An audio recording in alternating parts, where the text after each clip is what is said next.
오늘은 에스라서에 나온 말씀을 함께 교제하겠습니다. 먼저 말씀을 읽고 말씀을 나누도록 하겠습니다. 에스라서 1장 1절부터 읽겠습니다. 바사왕 고레스 원년에 여호와께서 예레미야의 입을 통하여 하신 말씀을 이루게 하시려고 바사왕 고레스의 마음을 감동시키심에 그가 온 나라에 공포도 하고 조서도 내려 이르되 바사왕 고레스는 말하노니 하늘의 하나님 여호와께서 세상 모든 나라를 내게 주셨고 나에게 명령하사 유다 예루살렘의 성전을 건축하라 하셨나니 이스라엘 하나님은 참 신이시라. 너희 중에 그의 백성된 자는 다 유다 예루살렘으로 올라가서 이스라엘의 하나님 여호와의 성전을 건축하라. 그는 예루살렘에 계신 하나님이시라. 그 남아있는 백성이 어느 곳에 머물러 살든지 그곳 사람들이 마땅히 은과 금과 그 밖의 물건과 짐승으로 도와주고 그 외에도 예루살렘에 세울 하나님의 성전을 위하여 예물을 기쁘게 드릴지니라 하였더라. 다음 6장으로 넘어가겠습니다. 에스라서 6장 15절입니다. 다리오 왕 제6년 아달월 3일에 성전 일을 끝내니라. 다음 22절 즐거움으로 이랫동안 무교절을 지켰으니 이는 여호와께서 그들을 즐겁게 하시고 또 아수르 왕의 마음을 그들에게로 돌려 이스라엘의 하나님이신 하나님의 성전 건축하는 손을 힘있게 하도록 하셨음이더라. 오늘은 이 에스라서 1장에서 6장에 있는 말씀까지 말씀의 그 특징을 따라서 하나님의 말씀을 나누도록 하겠습니다. 오늘 제목은 예배의 회복의 세 가지 기적이라는 제목으로 말씀을 나누고자 합니다. 지금 이 에스라서는 유대인의 귀환에 관한 예언의 성취를 말씀하고 있습니다.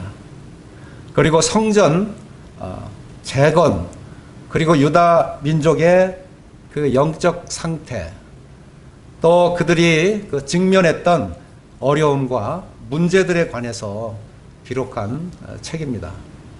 에스라가 이 책을 기록했는데 에스라는 바로 이 포로로 잡혀온 그 바벨론 지역에 태어나서 그곳에서 70여 년 세월 동안 하나님의 말씀을 연구하고 준행했던 바로 그러한 사람입니다. 오늘날 외계에서는 학자고 선비입니다. 그래서 하나님의 율법을 에스라 7장 10절에 보면 그가 결심하고 가르치기를 이와 같이 힘썼다고 하는 이와 같은 내용을 볼 수가 있습니다. 이렇게 70년 동안에 하나님의 그 포로로 잡혀간다고 하는 이 예언이 이제 에스라서에 와서 이제 성취가 돼서 이제 돌아오는 이와 같은 기적 같은 장면이 나옵니다. 그래서 저는 이 1장에서 6장까지 이 말씀을 상고하는 가운데 이 세 가지의 기적을 생각을 해봤어요. 첫째는 1장 1절에 나온 말씀대로 바사 왕 고레스 원년에 여호와께서 예레미야 입을 통하여 하신 말씀을 이루게 하시려고, 여기에 여호와께서 말씀을 이루게 하시려고 하는 이 말씀이 아주 이 기적입니다. 어떻게 이방인인 바사왕 고레스의 마음을 감동해서 여호와께서 이 말씀을 이루게 하실까? 이것은 참으로 기적 중의 기적입니다. 그리고 두 번째는 2절부터 4절에 나온 말씀인데 예루살렘의 성전을 건축하라. 이것이 어떻게 이방 나라의 바사왕의 그 조서를 통해서 이와 같이 그 명령할 수가 있는가? 이게 두 번째 기적입니다. 그리고 세 번째 기적은 무엇일까요? 우리가 6장 15절을 보았습니다. 그때 다리오 왕 때입니다. 다리오 왕 제6년에 아달월 3일에 성전일을 끝내니라. 그래서 이 성전 완공이 6월절 바로 한 달 전까지 모든 임무를 완수했다 하는 이와 같은 내용입니다. 하나님의 모든 일은 이건 다 기적이에요. 참 놀라운 일이에요. 출애굽기 사건을 우리가 보아도 거기에 어떻게 모세를 통해서 그 바다를 가르고 가나안 땅, 언약의 땅을 향해서 하나님께서 인도하셨는가. 기적 중에 기적이죠. 또 요단강을 건널 때에도 제사장의 발이 먼저 순종으로 그 강물에 닿았을 때 그때 언약과 더불어서 이 요단강이 열리고 언약의 땅에 들어간 것을 보게 됩니다. 이 홍해를 가른 것은 애굽에서 이제 나와서 어떻게 됩니까? 우리가 이제 애굽 하면은 세상을 가르치잖아요.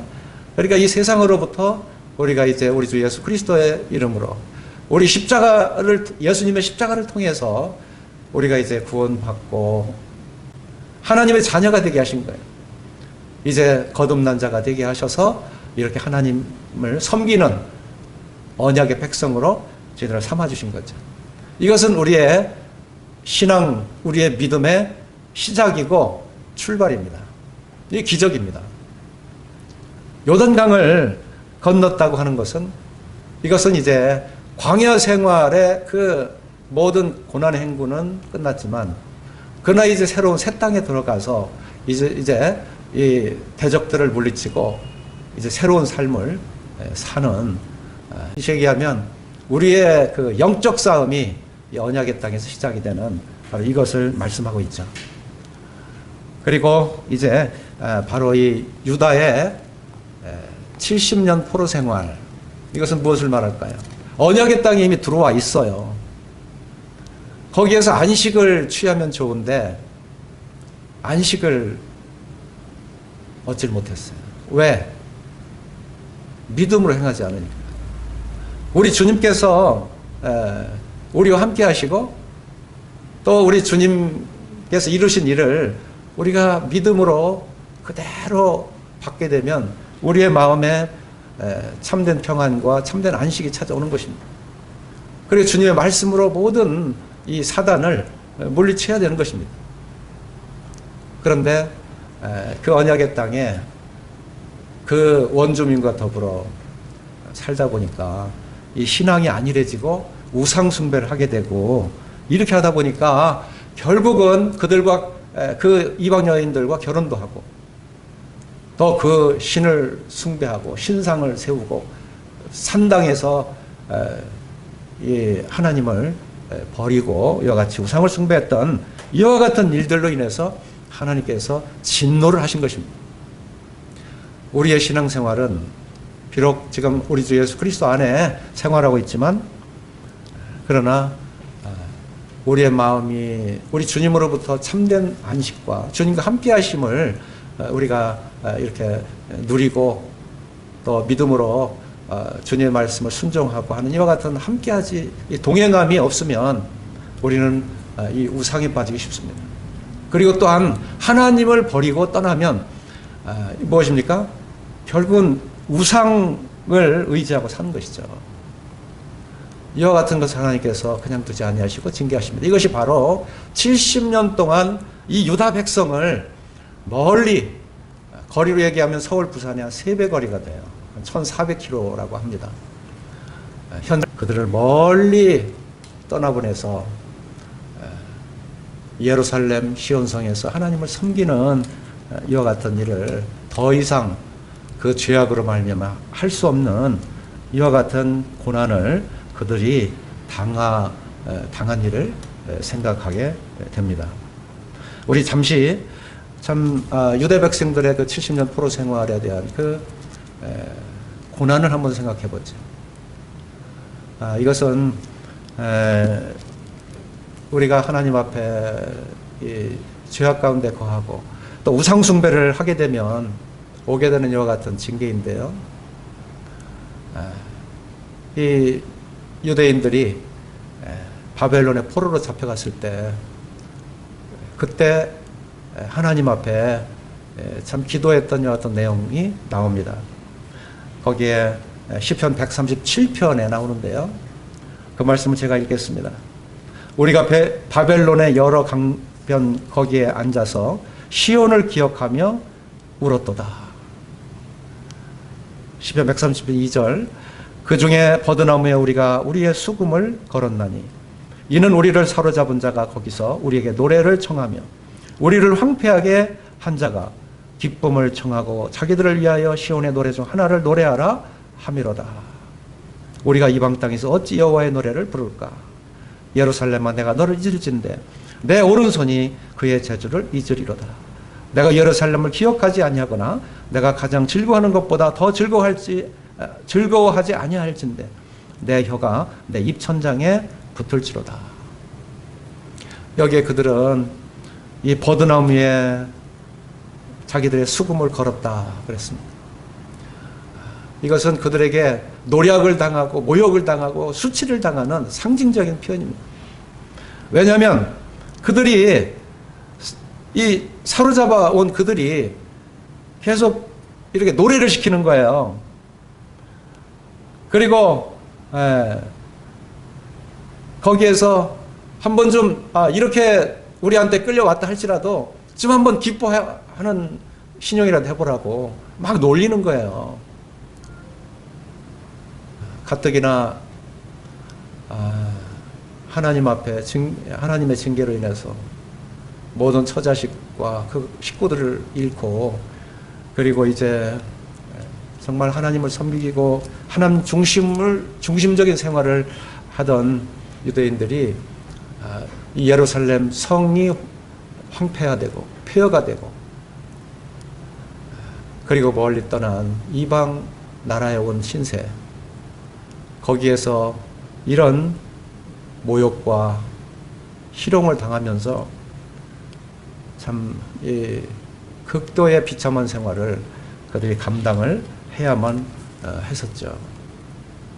이것이 포로 생활입니다.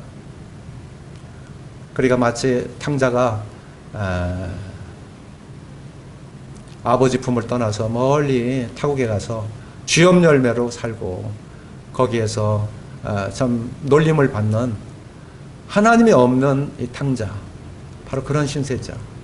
우리가 지금 이 세상 가운데 거하면서 하나님 앞에 있지 않다면, 하나님의 말씀으로 우리가 살아가지 않는다면 우리도 또한 이와 같이 이 세상의 조롱과 놀림, 비록 소금이 짠 맛은 가지고 있지만 그 맛을 잃고 사람들에게 밟히는 이와 같은 신세, 그것밖에 되지 않는다고 하는 것을 이 포로 생활을 통해서 우리들에게 일깨워 줍니다. 여기 이제 본문에서 1장 1절에서 이렇게 말씀하고 있습니다. 바사왕 고레스 원년에 여호와께서, 여기 여호와께서, 거기 후반절에 보면 고레스의 마음을 감동시키시네. 바로 이런 고난을 받고 그 멀리 이 이방 땅, 그 먼 곳에 떨어져 있는 이 하나님의 백성, 버려진 백성을 이제 그들은 힘도 없어요. 돌아올 수 있는 어떤 능력도 없어요. 거기에 어떤 통치자도 없어요. 이끌어올 지도자가 없다 그 말이에요. 거기에서 다시 예루살렘 그 시온성에 돌아와서 거기서 다시 재건을 한다고 하는 것은 꿈도 꿀 수가 없는 것입니다. 그들의 힘을 가지고는 도저히 할 수가 없는 것입니다. 그런데 에스라서 1장 1절에는 여호와께서가 이게 주인공이세요. 여호와께서 고레스의 마음을 감동시키십니다. 이 하나님의 모든 역사는요, 하나님이 주관자세요. 하나님이 역사의 통치자이십니다. 그래서 이 1장 1절에 시작에 여호와께서 고레스의 마음을 감동시키셨다. 하나님은 그 하시고자 하는 일을 또 하나님의 그 뜻을 이루어 가시는 그 모든 일에 있어서 항상 이 감동으로 역사하세요. 사도 바울이 일을 할 때도 하나님의 말씀에 감동을 받고 일을 했던 것을 보아요. 모든 성경은 하나님의 감동으로 된 것으로 교훈과 책망과 바르게 함과 의로 교육하기에 유익하니. 그래서 모든 성경은 이와 같이 감동으로 이렇게 기록이 되고 또 이로 인해서 하나님의 사람으로 온전케 하고 또 하나님의 그 나라를 또 이루시기도 하시고 망하게도 하시고. 그래서 잠언 21장 1절에 보면 왕의 마음이 여호와의 손에 있음이 마치 보물과 같다고 이와 같이 말씀하셨습니다. 그래서 임의로 하나님께서 인도하신다. 여기 생각지도 못했고 상상할 수도 없었던 이 고레스라고 하는 이 왕의 마음을 감동시킴으로 인해서 이제 모든 상황의 전개가 하나님의 뜻대로 이제 자기 백성을 이끌어내시는 이와 같은 놀라운 이 사건을 보게 됩니다. 이 고레스에 관한 이와 같은 역사적인 사실들을 이제 쭉 보게 되면요, 원래 이 바벨론이 이 유다 백성들을 모조리 포로로 사로잡아갔습니다. 그때 제일 먼저 연대적으로 얘기하면 주전, 그러니까 BC 605년에 이 다니엘을 제일 먼저 사로잡아갔고요. 그것이 다니엘서 1장 1절에 나옵니다. 여호와 김시대 이렇게 나오는데, 그리고 이제 2차로 BC 597년 8년 만에 이 에스겔과 여호와김을 또 사로잡아갑니다. 그리고 BC 586년 바로 이때는 모든 유대 민족들을 이제 학살하고 남은 자들을 다 끌어갑니다. 그때는 모든 성전까지도 다 회파하고 그 기물들을 다 옮겨서 바벨론으로 가져가죠. 이런 역사가 있었습니다. 예레미야가 바로 이 바벨론으로 끌려가는 그 시기에 활동했던 선지자인데, 지금 여기 1장 1절에 말씀하신 바대로 바사왕 고레스 원년의 여호와께서 예레미야 입을 통하여 하신 말씀을 이루게 하시려고. 여기 예레미야의 입을 통하여 하신 말씀이라고 했어요. 우리 예레미야서를 어떤 말씀인지 한번 보죠. 예레미야서 25장 10절입니다. 내가 그들 중에서 기뻐하는 소리와 즐거워하는 소리와 신랑의 소리와 신부의 소리와 맷돌 소리와 등불빛이 끊어지게 하리니 이 모든 땅이 폐허가 되어 놀랄 일이 될 것이며 이 민족들은 70년 동안 바벨론의 왕을 섬기리라. 여호와의 말씀이니라.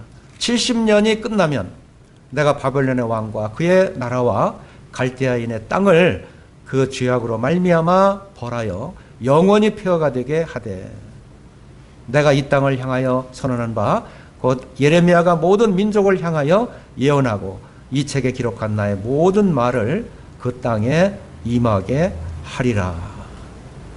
여기 70년이라고 하는 이 끝나는 날, 70년 동안은 이 바벨론의 왕을 섬길 때 그 끝이 70년이 되면 다시 돌이키게 하시겠다고 하는 이와 같은 언약의 말씀을 하셨어요. 참 놀랍죠. 예레미야서 29장 14절 말씀에도 말씀하고 있는데 그 이후에 쭉 이 말씀이 나옵니다. 70년이라고 하는 이와 같은 그 예언을 하고 있습니다. 그래서 딱 그 때가 되니까 이 고레스의 마음을 감동시키고 그리고 이 조서를 내리게 되는 거예요. 저는 이 고레스 왕의 마음을 감동시키는 이와 같은 내용을 이 다니엘서를 보는 동안에 참 놀랐어요. 바로 이때가 이 다니엘이 포로로 잡혀가서 이 30세에서 그 이후에 쭉 이렇게 바벨론에서 바로 생활하던 바로 그때예요. 바벨론에서 다니엘이 행한 여러 일들을 보았을 때 그때는 놀랄만한 이 일들이 많이 일어납니다. 첫째는 금신상의 꿈을 꾸고 그것을 해석함으로 인해서 왕이 다니엘을 높이 올리고 심지어 다니엘에게 절을 하는, 그리고 당신의 하나님이 참 신이다 하는, 참 이 살아계신 하나님을 찬양하는 이와 같은 기록들이 나오잖아요. 이 다음 왕인 벨사살 왕이 이 다니엘서 5장에 등장을 합니다. 다니엘서 5장 1절을 읽겠습니다. 벨사살 왕이 그의 귀족 1000명을 위하여 큰 잔치를 베풀고 그 1000명 앞에서 술을 마시니라. 벨사살 술을 마실 때에 명하여 그의 부친 느부갓네살이 예루살렘 성전에서 탈취하여 온 금, 은 그릇을 가져오라고 명하였으니 이는 왕과 귀족들과 왕후들과 후궁들이 다 그것으로 마시려 함이었더라.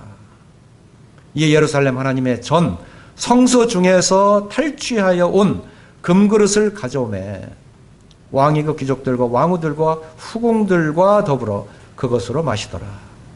그들이 술을 마시고는 그 금, 은, 구리, 쇠, 나무, 돌로 만든 신들을 찬양하니라. 이 벨사살 왕, 이 왕은 느부갓네살 왕의 아들인데요. 이 왕이 귀족들과 함께, 귀족들 1000명과 함께 이 술을 마셨어요. 그런데 이 잔치란에 술을 마실 때 이 그릇과 잔을 어떤 걸 썼느냐면 3절에 말씀한 대로 이 예루살렘 하나님의 전 성소 중에서 탈취해온 금그릇을 가져오매 왕이 그 귀족들과 왕후들과 후궁들과 더불어 그것을 마시더라. 예루살렘 하나님의 전 성소에서 쓰였던 그 그릇들이거든요. 이것으로 술을 마시고 그리고 다른 신 우상들을 찬양을 한 거예요. 이때 5절을 보시겠습니다. 그때 사람의 손가락들이 나타나서 왕궁 촛대 맞은편 석회 벽에 글자를 쓰는데 왕이 그 글자 쓰는 손가락을 본지라. 이에 왕의 즐기던 얼굴빛이 변하고 그 생각이 번민하여 넓적다리 마디가 녹는 듯하고 그의 무릎이 서로 부딪힌지라. 극도의 그 두려움을 나타내고 있습니다. 결국 메네메네 데겔 우바르신이라고 하는 이 글씨를 5장 25절에 이렇게 기록하게 되는데요.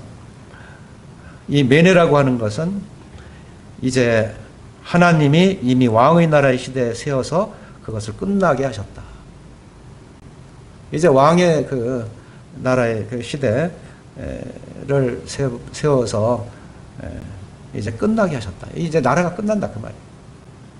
데겔은 이제 왕을 저울에 달아보니 부족함이 보였다.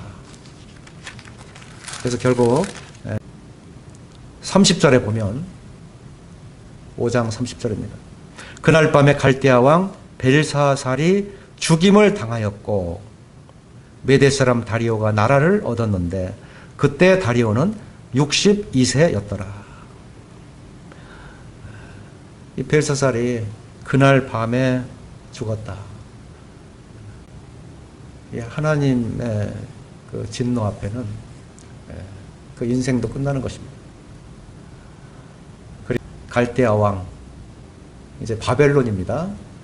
느부갓네살 아들이 벨사살, 이 벨사살이 통치하던 그 나라가 이제 31절에 메대 사람 다리오한테 넘어가는 이와 같은 그 역사를 보게 됩니다.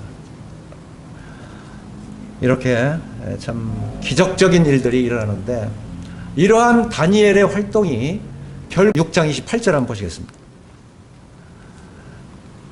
여기에 보면 이 다니엘이 다리오 왕의 시대와 바사 사람 고레스 왕의 시대에 형통하였더라. 이 다니엘은 다리오 왕의 시대하고 바사 사람 고레스라는 사람, 이 바사 고레스의 마음을 그때 움직였던 것이 바로 이 다니엘이었다 하는 것을 알 수가 있습니다. 이렇게 여호와께서 예레미야 입을 통해서 하신 말씀을 이루게 하시려고 바사왕 고레스의 마음을 감동시키시며, 하나님은 이와 같은 자기 백성을 보호하시고 인도하시고 하나님의 나라를 이루시기 위해서 이와 같은 기적 같은 일을 계속 이루어 가시는 것을 볼 수가 있습니다. 자, 이제 두 번째 기적은 이 고레스가 명령한 이 조서입니다. 우리 본문 1장 2절부터 4절까지인데요. 2절을 보겠습니다. 바사왕 고레스는 말하노니 하늘의 하나님 여호와께서 세상 모든 나라를 내게 주셨고 나에게 명령하사 유다 예루살렘에 성전을 건축하라 하셨나니 이스라엘 하나님은 참 신이시라. 너희 중에 그의 백성된 자는 다 유다 예루살렘으로 올라가서 이스라엘 하나님 여호와의 성전을 건축하라. 그는 예루살렘에 계신 하나님이시니라. 그 나와 있는 백성이 어느 곳에 머물러 살던지 그곳 사람들이 마땅히 은과 금과 그 밖의 물건과 짐승으로 도와주고 그 외에도 예루살렘에 세울 하나님의 성전을 위하여 예물을 기쁘게 드릴지니라 하였더라. 여기 이 조서가 첫 번째 조서인데요. 이 조서 내용에 여기에 이 예루살렘 성전을 건축하라 하는 적극적인 명령을 하고 있는 것을 보게 됩니다. 그리고 2절에 보면 이스라엘 하나님은 참 신이시라. 너희 중에 그의 백성된 자는 다 유다 예루살렘에 올라가서 이스라엘 하나님 여호와의 성전을 건축하라. 이 성전을 건축하라. 이와 같이 참 성전 건축을 할 수 있도록, 이것은 이사야 45장 1절에 보면 계속 이 고레스를 통해서 하나님께서 계속 이와 같이 그 힘을 더하시는 거예요. 고레스에게 기름을 붓고, 이 기름을 부었다는 것은 하나님께서 지명하셨다는 의미예요. 그래서 그 추천된 이방인이 왕일지라도 그 추천된 그 왕을 통해서 계속 성전 건축을 하도록 이렇게 지금 독려하고 있는 것을 보게 되는 것입니다. 심지어 남아있는 백성이 어느 곳에 있든지 간에 너희들은 성전을 위해서 예물을 기쁘게 드릴지니라는 것이 첫 번째 조서입니다. 이렇게 되어서 참 이 유다 백성들은 이게 꿈인지 생신지 70년 만에 이 본향에 들어와 예루살렘 그 성터에서 이제 하나님을 우러러 예배 드릴 수 있도록 인도하신 하나님께 참으로 감당할 수 없는 그러한 이 마음이 너무도 감격해 있는데, 거기에 이와 같은 조서까지 받게 된 것이죠. 그러니까 2장 68절에서부터 이제 2장 68절입니다. 어떤 족장들이 예루살렘에 있는 여호와의 성전터에 이르러 하나님의 전을 그곳에 다시 건축하려고 예물을 기쁘게 드리되 힘 자라는 대로 공사하는 금고에 드리니, 여기에 아주 힘을 다해서, 그리고 이 성전에 이제 지대가 올라가는 이와 같은 과정이 3장에 나오는데요. 이때는 3장 12절에 볼 것 같으면 그때 성전의 기초가 놓임을 보고 대성통곡하면서 기쁨으로 함성을 지르는데, 그 통곡하는 소리, 즐거이 부르는 이 소리가 어우러져 가지고 이것이 통곡하는 소리인가 아니면 기뻐하는 소리인가, 이거를 분간할 수 없을 정도로 그렇게 이 하나님께 성전이 지어진다고 하는 데 대해서 너무너무 감격했고 감동했던 이런 모습을 볼 수가 있었습니다. 그런데 항상 이렇게 좋을 때는 회방자들이 있죠. 지금 이 1장 2절에서 4절에 나온 이 조서, 첫 번째 조서가 있는데 그 다음 조서가 이제 이 성전 완공에 아주 이 확고한 그런 이제 누구도 막을 수 없는 그와 같은 이 조서로 이제 찾아지게 되는데요. 우리 5장 3절에 볼 것 같으면 그때에 유브라스강 건너편 총독 다뜨네와 스달보스네와 그들의 동관들이 다 나와 그들에게 이르되 누가 너희에게 명령하여 이 성전을 건축하고 이 성곽을 마치게 하였느냐. 이 방해하는 거예요. 누가 이 성전을 이렇게 짓게 했느냐는 거예요. 쉽게 얘기하면. 그러면서 이 다리오 왕한테 조서를 올립니다. 여러 가지 쭉 이제 이 조서 내용이 8절부터 이제 쭉 17절까지 이렇게 진행이 되는데요. 이 17절 한 구절이 굉장히 중요한 이와 같은 이 내용을 담고 있습니다. 17절입니다.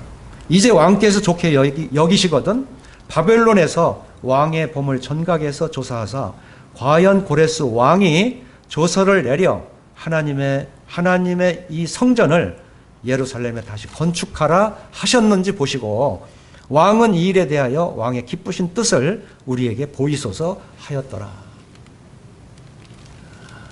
이것은 뭐냐면 정말 이 성전을 짓게 했다고 하는 그 조서가 있으면 이 조서를 분명히 찾아서 입증해달라 하는 그런 내용이에요. 결국 6장 1절 2절에 보면 1절입니다. 6장 1절 이에 다리오 왕이 조서를 내려 문서 창고 곧 바벨론에 보물을 쌓아둔 보물 전각에서 조사하게 하여 조사했죠. 2절에 보니까 메데도 앙메다 궁성에서 한 두루마리를 찾았으니 여기에 이 메데도라고 하는 그 도성입니다. 거기에 앙메다 궁성에서 이 두루마리를 찾은 거예요. 이건 참 기가 막힌 일입니다. 이걸 못 찾았으면 어떻게 되죠? 이 성전 지을 수가 없죠. 왕이 입증을 못 하니까. 그런데 이 조서를 찾는다고 하는 건 사실 이 바사 제국이 얼마나 큽니까? 그 큰 제국에서 이 두루마리 하나를 찾는다는 것. 우리가 지금 우리 집에서 어떤 서류 하나 찾기도 힘들은데요. 이 두루마리 조서를 찾는다는 것은 이것은 정말 하늘의 별 따기 같은 그런 어려운 일이에요. 그런데 이 두루마리를 찾게 하셨어요. 기적 같은 것이죠. 그 조서 내용이 아주 기가 막힙니다. 3절, 4절을 보시게 되면 거기에 성전 건축의 설계를 자세하게 지시를 하는 것을 볼 수가 있습니다. 그리고 4절 후반절에 보면 그 경비는 다 왕실에서 내리라. 아주 경비까지 부담하겠다고 하는 이와 같은 조서를 보게 된 거예요. 그리고 5절을 보게 되면 거기에 신기한 내용이 담겨 있어요. 느부갓네살이 탈취한 그 금, 은 그릇들을 성전 안 각기 제자리에 둘지니라. 참 그 예루살렘 성전에서 바벨론으로 옮겼던 성전 금, 은 그릇들 이것을 다 성전 안 그 하나님의 성전 안 각기 제자리에 둘지니라. 이게 이 조서에 되어 있단 말이에요. 바벨론에 다 예루살렘 성을 함락하고 그 탈취해 갈 때 그때 그 그릇을 그대로 보관해서 다시 그것을 그 제자리에 돌려놓으라는 거예요. 이게 왕의 명령이기 때문에 이거는 꼭 그대로 해야 되는 것입니다. 이것을 예레미야서 27장에 이 예언을 미리 하고 있습니다. 예레미야서 27장 21절을 보겠습니다.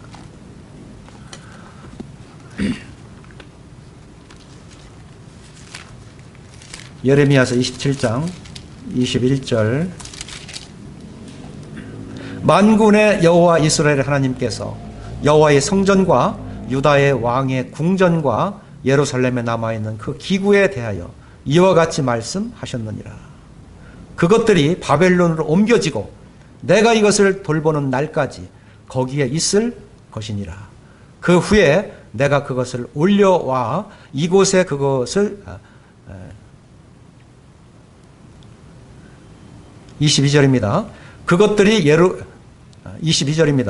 그것들이 바벨론으로 옮겨지고 내가 이것을 돌보는 날까지 거기에 있을 것이니라. 그 후에 내가 그것을 올려와 이곳에 그것들을 되돌려 두리라. 여호와의 말씀이니라.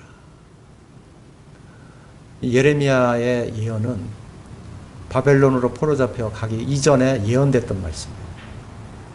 그런데 하나님의 이 유대 백성들을 지금 바벨론으로 이렇게 포로잡혀간 70년의 포로는 하나님의 사랑의 징계라고 했어요. 그렇기 때문에 이 징계는 다시 또 징계가 끝나면 원위치시켜야 되는 것입니다. 이게 하나님의 징계가 아니면 예레미야 이런 언약이 예레미야 이런 되돌리라는 이런 계시의 말씀이 기록될 리가 없죠. 이렇게 됨으로 인해서 이 모든 기물은 유다인들의 하나님의 사랑의 징계가 끝남과 동시에 전부 다 하나님의 성전한 각기 제자리에 다시 돌려드리게 되는 이와 같은 역사를 보게 됩니다. 이 조서가 이렇게 확실한데 이 다리오 왕이 다시 이제 거기에 확실하게 다시 조서로 명령을 합니다. 6장 7절 8절에 거기에 다뜨네와 스달 보스네와 동간 아비삭은 이 성전 공사를 막지 말고 건축하게 하라. 이제 더 이상 막지 말아라는 거예요. 그리고 9절에 보면 거기에 제사장들의 요구대로 어김없이 날마다 그 필요를 따라서 이 향기로운 제물을 계속 드리라는 거예요. 그리고 10절에 보면 이제 그 바사 왕의 그 왕과 왕자들을 위해서 이 기도하라 이렇게 했는데 이 기도 요청이 나와요. 이것은 바사에서 다니엘의 이러한 활동이 없었다면 아마 이런 기도 요청을 할 수가 없었겠죠. 왜냐하면 하나님의 것을 함부로 한다거나 또 살아계신 하나님을 거역한다거나 이와 같은 것을 이 다니엘이 거기에서 입증했거든요. 바로 이러한 영향이 미쳤다고 봅니다. 그렇기 때문에 왕과 왕자들을 위해서 기도하게 하라 하는 이 부탁을 하고 있는 것을 볼 수가 있습니다. 그리고 이제 11절 12절에서는 마지막으로 이 명령을 변조하면 그의 집은 이로 말미암아 거름더미가 되게 하라.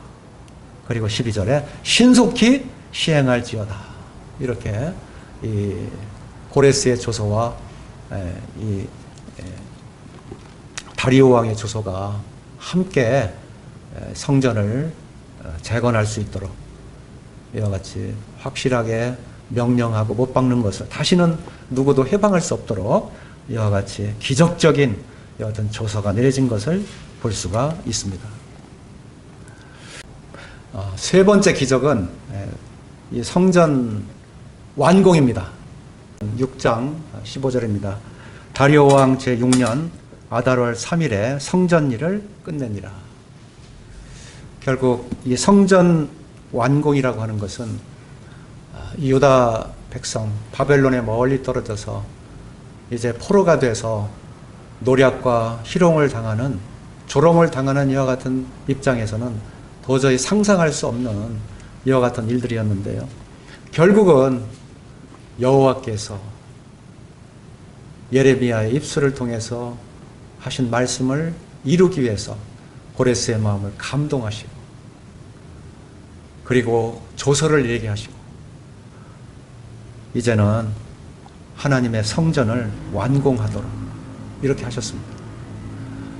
이제 성전 완공을 하는 과정에는 이 사마리아인들의 회방도 있었고, 강 건너 이 스달 보스네와 그 닷드네가 그 조서를 올려서 회방한 것도 있었지만, 그러나 이 모든 것들을 하나님께서 다 오히려 전화위복이 되게 하셔서 이 조서가 오히려 성전 짓는데 아주 확고하게 더 이상 방해하지 못하도록 이와 같이 다리오 왕을 통해서 조서를 내리게 하는 이와 같은 역사를 이루게 하셨던 하나님의 역사를, 하나님의 도우심을 보게 됩니다. 여기에 선지자 학개와 스가랴, 이 두 사람은 바로 우리의 힘으로도 되지 아니하고 우리의 능력으로 되지 아니하고 오직 하나님의 영으로 되느니라 하는 이와 같은 하나님의 역사를 다시 이 백성들에게 일깨워 줌으로 인해서 결국은 이 기적 같은 하나님의 이 성전을 다시 짓게 되는 이와 같은 역사를 이룬 것을 보게 됩니다. 이것은 70년 만에 그 백성들을 다시 귀환함으로써 하나님의 그 성전에서 하나님을 온전히 예배할 수 있도록 하나님의 자기 백성을 사랑하심으로 이와 같이 인도하신 그 일들을 보게 됩니다. 우리 끝으로 6장 19절과 22절을 읽고 마치겠습니다. 6장 19절입니다. 사로잡혔던 자의 자손이 첫째 달 14일에 유월절을 지키되, 22절 즐거움으로 이랫 동안 무교절을 지켰으니 이는 여호와께서 그들을 즐겁게 하시고 또 아수르 왕의 마음을 그들에게로 돌려 이스라엘 하나님이신 하나님의 성전 건축하는 손을 힘있게 하도록 하셨음이었더라. 성전 완공은 바로 1월 14일 유월절을 온전히 지킬 수 있도록 한 달 전에 기적같이 마치게 하셨고, 그리고 그 이후 무교절이 7일 동안 진행되는데 이때 즐거움으로 하나님의 성전 건축하는 손을 힘있게 하도록 하셨습니다. 그래서 여호와 하나님께서 힘있게 이와 같이 역사하신 모습을 우리가 보았습니다. 우리도 금년 한 해 하나님의 도우심으로 힘있는 역사가 일어날 수 있기를 바라겠습니다. 감사합니다.